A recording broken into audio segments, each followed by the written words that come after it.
Hoje entra em vigor a denominação das facções criminosas PCC e Comando Vermelho como organizações terroristas estrangeiras. Essa nomenclatura é dada pelos Estados Unidos. O presidente americano Donald Trump disse que quer eliminar as facções e que vai usar todas as ferramentas disponíveis. Aqui no Brasil, o número de processos envolvendo organizações criminosas quase dobrou nos últimos 5 anos. Esse assunto tem ganhado força dentro do Congresso Nacional. E o Pedro Moreira, nosso repórter em Brasília, agora vem em detalhe essa situação para a gente, porque, Pedro, nós acompanhamos, é claro, todas as polêmicas, os desdobramentos, mas também precisamos entender o que vai mudar na prática a partir da data de hoje. Bom dia para você. Olá, Estevão. Ótimo dia para você também, ótima sexta-feira para quem está com a gente.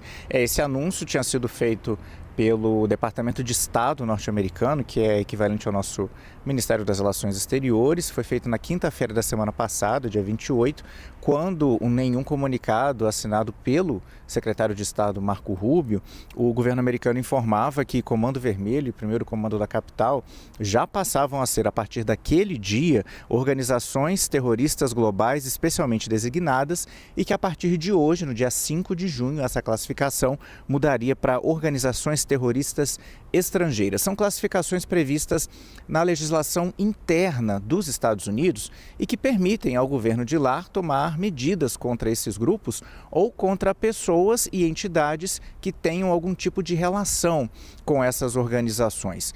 Isso, de acordo com vários especialistas, que vêm discutindo essa questão desde que o anúncio foi confirmado, poderia, por exemplo, prejudicar o sistema financeiro brasileiro se o governo norte-americano identificar que algum dos bancos do país mantém de alguma forma dinheiro desses grupos terroristas, mesmo que esses bancos não saibam disso, Então isso aumenta também a necessidade das empresas brasileiras fazerem esse rastreamento para evitarem que seus negócios, suas cadeias produtivas, seus parceiros comerciais tenham qualquer tipo de contato ou envolvimento com essas organizações, porque senão elas podem ficar impedidas de usarem estruturas e sistemas ligados aos Estados Unidos ou fazerem negócios com empresas norte-americanas. E como os Estados Unidos são a maior economia do mundo e tem negócios em praticamente todo o planeta, isso é muito sensível, é muito delicada essa relação e esse monitoramento precisa ser feito para não causar prejuízos até econômicos às empresas brasileiras, às exportações brasileiras. Também se falou muito, Estevão, se isso abriria brecha ou não para intervenções militares ou de agentes secretos norte-americanos aqui no país. Isso não está claro, as autoridades americanas que falam sobre essa questão descartam isso num primeiro momento, A própria CNN já entrevistou ao vivo a porta-voz do Departamento de Estado norte-americano, que explicou que isso não está no radar no momento e que as parcerias entre o governo dos Estados Unidos e o governo brasileiro vão continuar.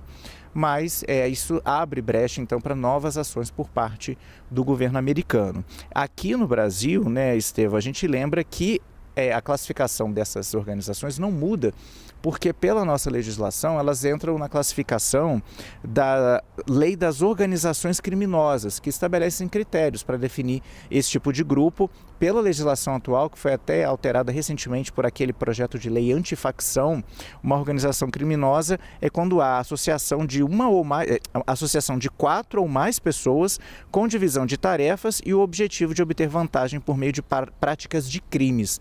A nossa lei antiterrorismo só permite classificações de grupos com essa denominação quando há motivação ideológica, religiosa, racial ou discriminatória. E no entendimento das autoridades brasileiras, PCC e CV não têm motivação ideológica, são organizações criminosas que visam o lucro, cometem crimes para arrecadar dinheiro, por isso a classificação aqui seria diferente. Mas é claro que isso abriu todo um debate, já que é sabido que essas organizações aqui no Brasil dominam territórios, promovem ataques e atentados, mesmo que não tenham motivação ideológica. E isso acabou também gerando uma disputa política, principalmente nesse ano de eleição, de campanha eleitoral. A gente lembra que o anúncio que foi feito pelo governo dos Estados Unidos veio no dia seguinte ao retorno do senador Flávio Bolsonaro, pré-candidato do PL à presidência da República, dos Estados Unidos. Ele esteve lá, esteve com o presidente Donald Trump, esteve com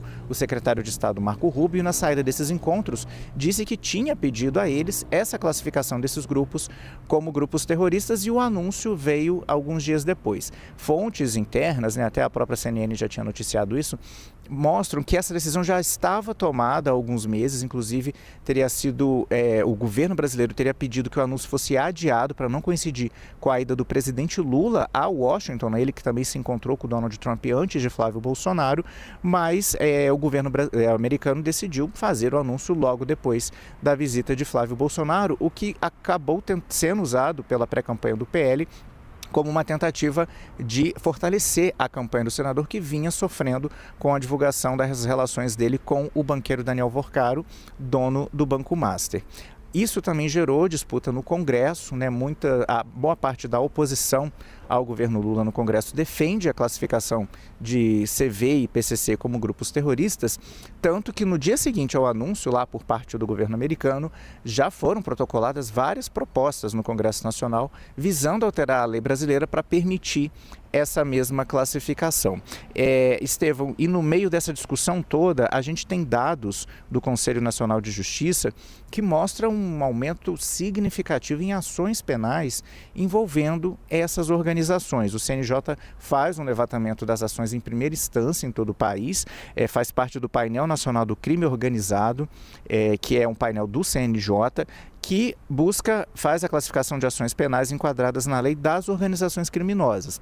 E aí esse painel mostra que em 2020 foram 1.700 ações iniciadas na primeira instância da Justiça brasileira referentes a organizações criminosas e 5 anos depois, em 2025, isso pulou para 3.300 ações, um aumento de quase 100%, ou seja, o número de ações envolvendo organizações criminosas praticamente dobrou entre 2020 e 2025. O número de ações pendentes de análise referentes a essas organizações também aumentou muito, passou de 5.000 ações aguardando julgamento em 2020 para 13.000 ações aguardando julgamento em 2025. E só esse ano o número de ações envolvendo organizações criminosas já chega perto das 1.000 ações, 1.000 casos serem iniciados na justiça brasileira. Então, é uma discussão importante, Estevão? A gente sabe que segurança pública vem aparecendo aí entre as principais preocupações da população brasileira e do eleitor brasileiro para as eleições deste ano. Então, com certeza, essa movimentação que acabou sendo estimulada, arrefecida pela decisão do governo norte-americano, essa discussão vai continuar ainda aqui no Brasil por um bom tempo, Estevão. Com toda certeza, Pedro, e a gente tem bastante expectativa para saber como que isso vai funcionar a partir de agora, já que, como você explicava, essas mudanças elas não são tão automáticas assim.